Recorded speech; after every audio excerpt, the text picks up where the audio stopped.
সম্মানিত আয়োজকবৃন্দ এবং যাদের জন্য আজকের এই আয়োজন, আমার প্রিয় স্নেহের শিক্ষার্থী ভাই ও বোনেরা, আসসালামু আলাইকুম রহমতুল্লাহ।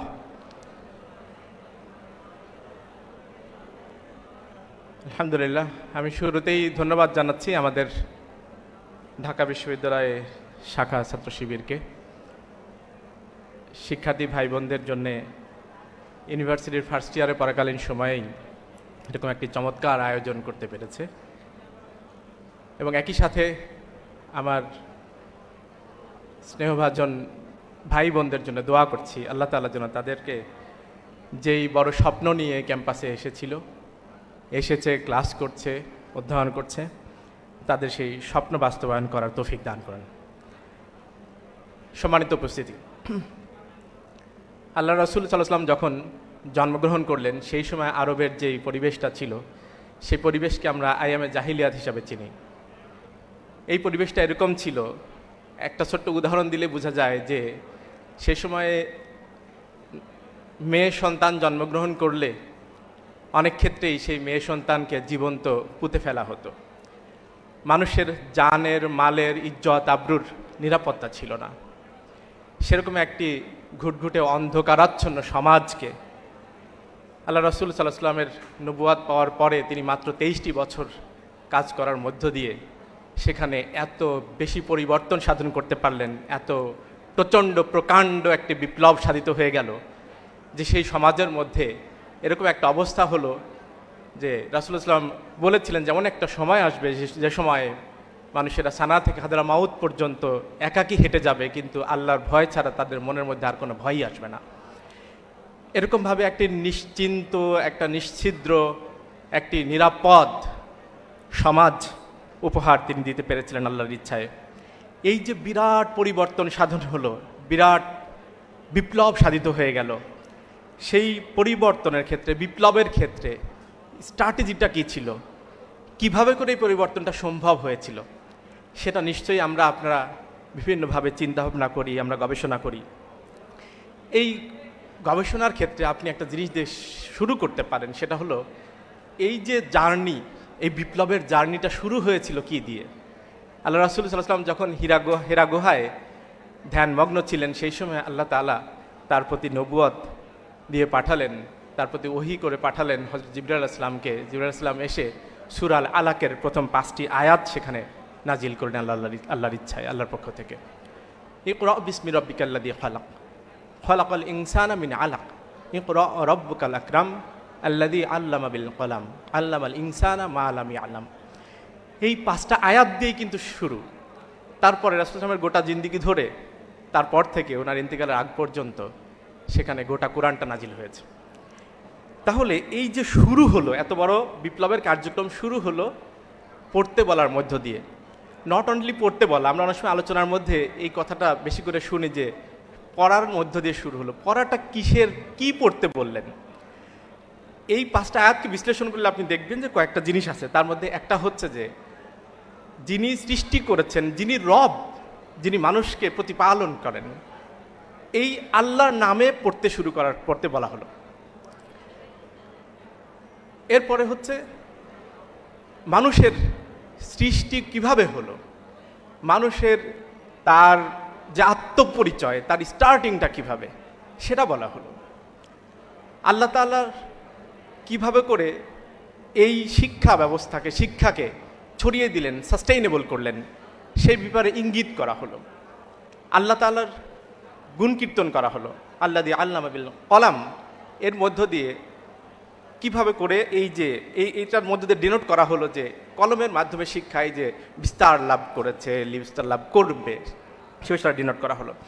এবং 5ম আয়াতের মধ্য দিয়ে বলা হলো যে মানুষকে তিনি শিখিয়েছেন যা মানুষ জানতো না সেটা। সো এই আয়াতগুলো বিশ্লেষণ করলে আমরা দেখি আসলে আল্লাহ রাসূল সাল্লাল্লাহু আলাইহি ওয়াসাল্লামের এই গোটা জার্নিটা শুরু হয়েছিল যেই শিক্ষার উপরে, সেই শিক্ষাটা হচ্ছে ওহীর শিক্ষার সাথে রিলেটেড। আল্লাহ তাআলা যা কিছু শিখিয়েছেন সেই শিক্ষার সাথে রিলেটেড। আজকেও যদি আপনি সঠিক শিক্ষা অর্জন করতে চান তাহলে ওই ওহী শিক্ষার সাথেই সম্পর্কিত করতে হবে। আল্লাহ তাআলা কোরআনের মধ্যে মানুষকে গবেষণা করার ব্যাপারে উদ্বুদ্ধ করেছেন, কিন্তু গবেষণা করতে বলার সাথে সাথে আল্লাহ তাআলা এটাও বলেছেন আল্লাযীনা ইয়াযকুরুনাল্লাহা কিয়ামান ওয়া কুউদান ওয়া আলা জুনুবিহিম ওয়া ইয়াতাফাক্কারুনা ফি খালকিস সামাওয়াতি ওয়াল আরদ রব্বানা মা খালাকতা হাযা বাতিলান সুবহানাকা ফাকিনা আযাবান নার। যারা দাঁড়িয়ে বসে এবং শয়নরত অবস্থায় আল্লাহ তাআলাকে স্মরণ করে এবং আসমান এবং জমিনের সৃষ্টি নিয়ে গবেষণা করে, তারা এই গবেষণা অর্থাৎ আল্লাহকে স্মরণকারী বান্দারা যখন গবেষণা করে, তাদের এই গবেষণার ফলাফল হিসাবে তারা যেটা পায় তার মধ্যে তারা অ্যাস্ট্রনিশড হয়ে যায়। তারা আশ্চর্যান্বিত বদনে তারা এটা বলতে বাধ্য হয় যে আল্লাহ তাআলা আপনি কোনো কিছুই অনর্থক সৃষ্টি করেন নাই, আপনি হচ্ছেন পাক ও পবিত্র, আর আপনি আমাদেরকে পরকালের কঠিন আযাব থেকে রক্ষা করেন। সো আমরা যদি আল্লাহর সাথে আল্লাহর কথা স্মরণ রেখে, আল্লাহ তাআলা দেওয়া জ্ঞানের কথা স্মরণ রেখে, আল্লাহর প্রদত্ত ওহির জ্ঞানের কথা স্মরণ রেখে, সেটা মাথায় রেখে আমরা যদি দুনিয়া এবং আসমান জমিনের সৃষ্টি নিয়ে গবেষণা করি, আমাদের এই যে সায়েন্সের বিষয়গুলো নিয়ে গবেষণা করি, তাহলে সেই গবেষণার ক্ষেত্রে আমরা সঠিক ডিরেকশনটাই পাবো এবং এর মধ্য দিয়ে আমরা চমৎকৃত হব, আল্লাহ তাআলার প্রতি আমাদের ঈমান বৃদ্ধি পাবে। আমরা ডিরেইলড হয়ে যাব না, ভুল পথে আমরা যাব না, কারণ জ্ঞানের সঠিক সোর্স, আলটিমেট সোর্স হচ্ছেন আল্লাহ তাআলা।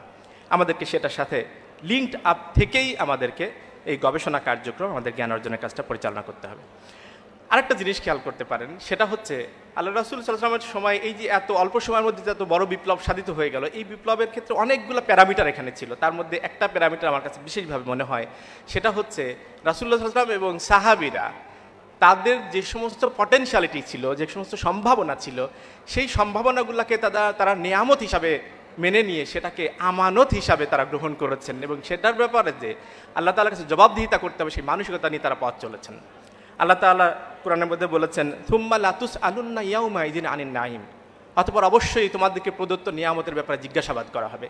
সো আজকে যারা আমার সামনে আছেন, আপনাদের যে মেধা, বুদ্ধি, শক্তি, সামর্থ্য যা কিছু রয়েছে, এই যে আল্লাহ তাআলা এখানে পড়ার সুযোগ করে দিয়েছেন, এই সব কিছু আপনাদের জন্য নেয়ামত। আমরা এই নেয়ামতটা হেলায় ফেলে আমাদেরকে নষ্ট করার কোনো সুযোগ নাই। আমরা যদি আমাদের এই নিয়ামতকে আমরা আমানত হিসাবে ধরে নিয়ে এটার পরিচর্যা করতে পারি, এটাকে কাজে লাগানোর জন্য চেষ্টা করতে পারি, তাহলে আশা করা যায় আমরাও ইনশাআল্লাহ অনেক বড় কিছু করতে পারবো এবং আল্লাহ তাআলার কাছে জবাবদিহিতা করতে পারবো। এই ক্ষেত্রে আপনাদেরকে অনুরোধ করতে চাই, সেটা হচ্ছে আপনাদের নিজের মধ্যে কি পটেনশিয়ালিটিটা আছে, সেই পটেনশিয়ালিটিটাকে বিশেষভাবে আপনারা আইডেন্টিফাই করার জন্য চেষ্টা করা দরকার। আমি কি পারি না, আমার সক্ষমতা কি, সেই জিনিসগুলো খুব ভালো করে বিচার বিশ্লেষণ করা উচিত এবং সেটার আলোকে, আমার সামর্থ্যের আলোকে আমাকে স্বপ্ন দেখা উচিত।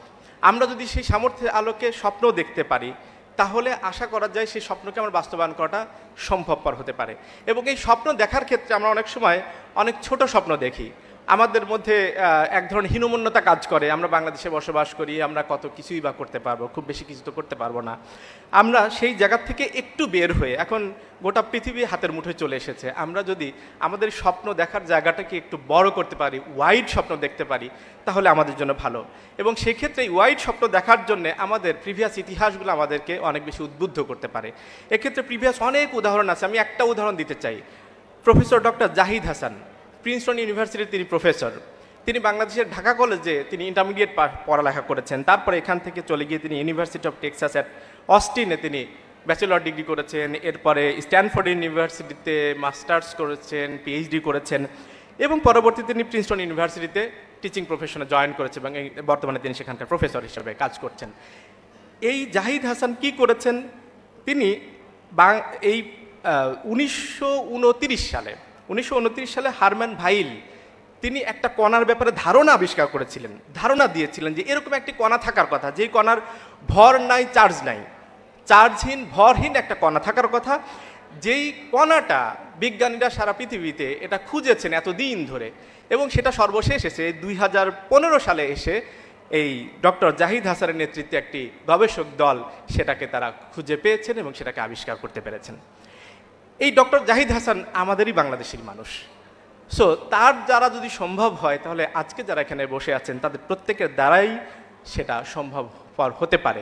আমরা আমাদের ওই ইতিহাসগুলোকে, আমাদের ওই সমস্ত বড় বড় জিনিসগুলোকে, সেগুলোকে যদি আমাদের চিন্তার মধ্যে রাখতে পারি, আমাদের ভীষণটা অনেক বেশি বড় হতে পারে। সম্মানিত উপস্থিতি, এক্ষেত্রে আমি আপনাদেরকে বলবো, আমরা সেই বিষয়গুলো খেয়াল করে আমাদের স্বপ্নটাকে একটু বড় করি। এবং আপনারা আজকে যেই ডিপার্টমেন্টেই পড়ালেখা করছেন না কেন, সেই ডিপার্টমেন্টের পড়ালেখার জায়গা থেকে আপনারা আপনাদের পটেনশিয়ালিটির আলোকে যদি আরেকটু চিন্তাটাকে আরেকটু ন্যারো ডাউন করতে পারেন, আরেকটু ফোকাস করতে পারেন। ধরেন আজকে আপনি ফিজিক্সে পড়ছেন, আপনি পরবর্তীতে কি অ্যাস্ট্রোফিজিক্সে পড়বেন নাকি কোথায় পড়বেন? আপনি যদি কেমিস্ট্রিতে পড়েন, পরবর্তীতে এটাকে আরেকটু ছোট করে আরেকটু ফোকাসড ওয়েতে আমি কি করতে পারি, সেই জিনিসগুলো একটু ভালো করে বিশ্লেষণ করে নেওয়া। এবং এক্ষেত্রে বাংলাদেশ সহ সারা পৃথিবীতে যেখানে মানুষগুলো আছে এই সংশ্লিষ্ট বিষয়ের সাথে সম্পৃক্ত, তাদের সাথে প্রয়োজনে আমরা যোগাযোগ করতে পারি, তাদের সাথে কমিউনিকেট করতে পারি, তাদের সাথে কনসাল্ট করতে পারি, এবং এর মধ্য দিয়ে আমি আমার ওই ক্যারিয়ার পাথটাকে ডিফাইন করে নিতে পারি।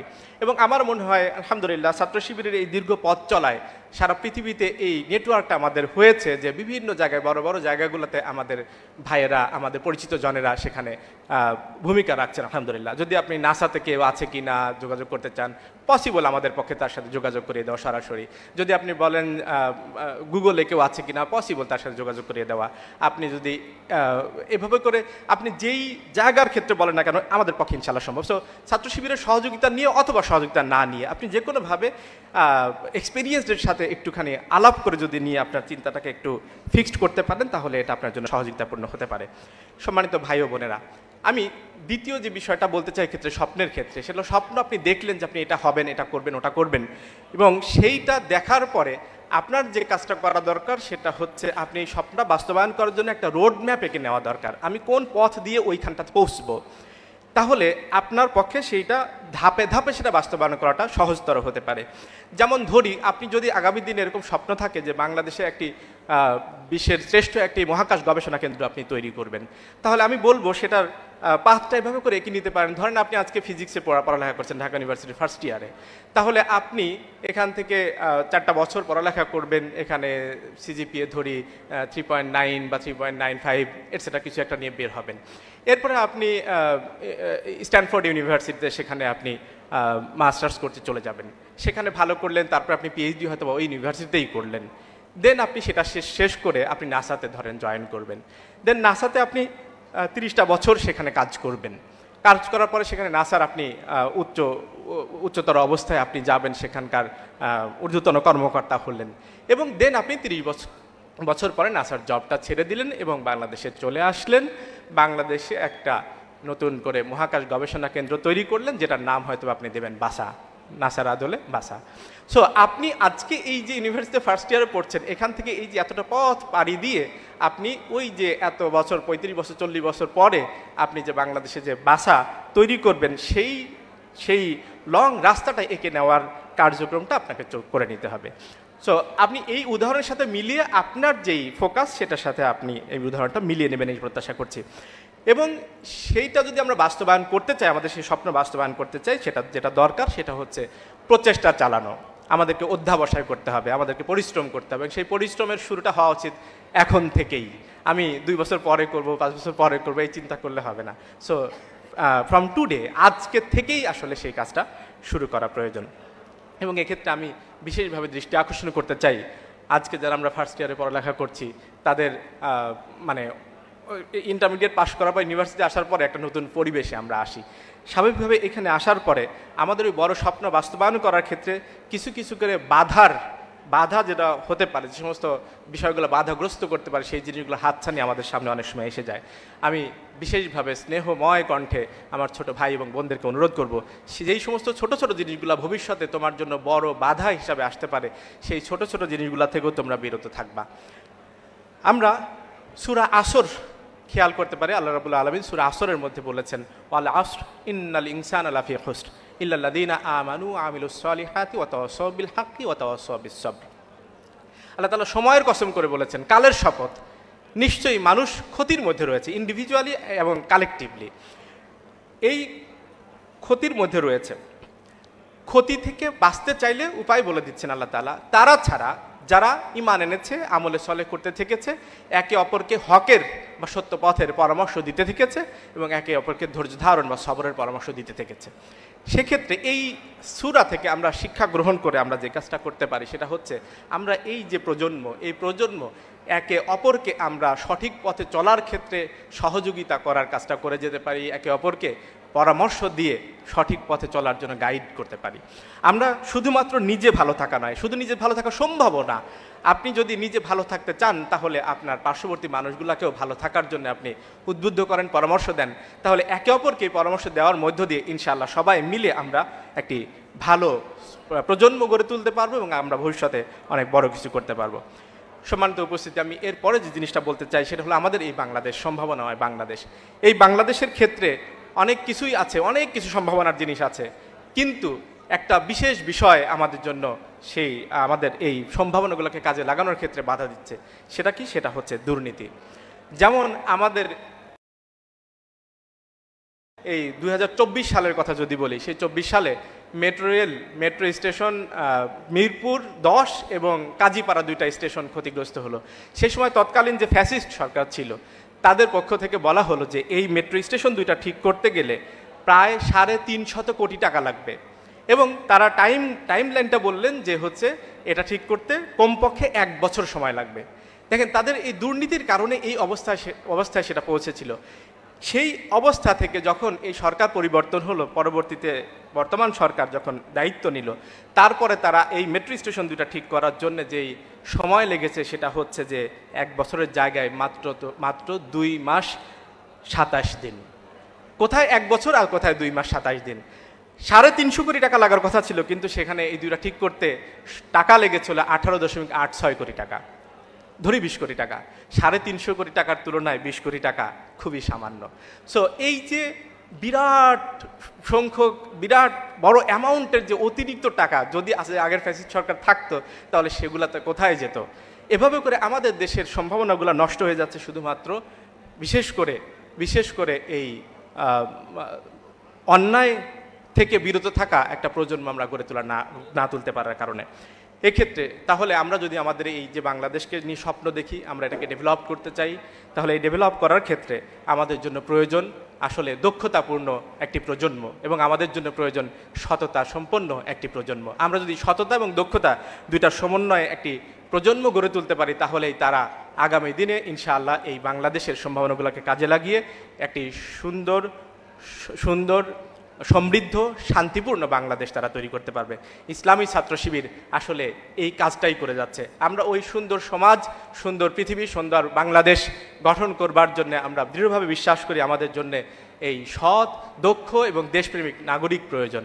সেটার জন্য আমরা এই প্রজন্মকে গড়ে তোলার জন্য চেষ্টা করছি এবং আমাদের গত 15টি বছর বিশেষ করে আমাদের উপর যে নির্যাতন নিপীড়ন চলেছে তা সত্ত্বেও আমরা থেমে যাইনি, কারণ আমরা ভেবেছি, আমরা বিশ্বাস করেছি এই প্রজন্মের একটা ব্যাচও যদি আমাদের এই মেসেজ থেকে বঞ্চিত হয় তাহলে তাদের জন্য, আমাদের জন্য একটা বড় বঞ্চনা। এই জন্য হাজারো বাধা বিপত্তি, নির্যাতন, নিপীড়ন সত্ত্বেও আমরা আমাদের প্রচেষ্টা চালিয়ে গিয়েছিলাম। আলহামদুলিল্লাহ আমরা এখনও চালিয়ে যাচ্ছি। তার ফলাফল হিসাবে আমরা দেখতে পাচ্ছি আমাদেরকে স্বপ্ন দেখাতে পারে এরকম একটি প্রজন্ম আসলে তৈরি হয়েছে। আমরা আশা করি আজকে আমাদের সামনে যে ভাই বোনেরা বসে আছেন তারা ইনশাআল্লাহ নিজেদেরকে গড়ে তোলার জন্য চেষ্টা করবেন। ইসলামী ছাত্র শিবিরের যেই স্বপ্ন, যেই প্রত্যাশা, সেই প্রত্যাশার বাংলাদেশ তথা আপনার প্রত্যাশার বাংলাদেশ গড়ে তোলবার জন্য ভূমিকা রাখবেন। এক্ষেত্রে ইসলামী ছাত্র শিবিরের এই কাজগুলোকে যদি আপনার ভালো লাগে তাহলে ছাত্র শিবিরের কাজগুলোর জন্য দোয়া করবেন, ছাত্র শিবিরকে সুযোগ থাকলে সহযোগিতা করবেন। আপনাদের কাছে সেই প্রত্যাশা রেখে আমি আমার কথা শেষ করছি। আসসালামু আলাইকুম ওয়া রাহমাতুল্লাহ। ভিডিওটি ভালো লাগলে লাইক, কমেন্ট ও শেয়ার করুন। এই ধরনের আরো ভিডিও পেতে আমাদের চ্যানেলটি সাবস্ক্রাইব করুন।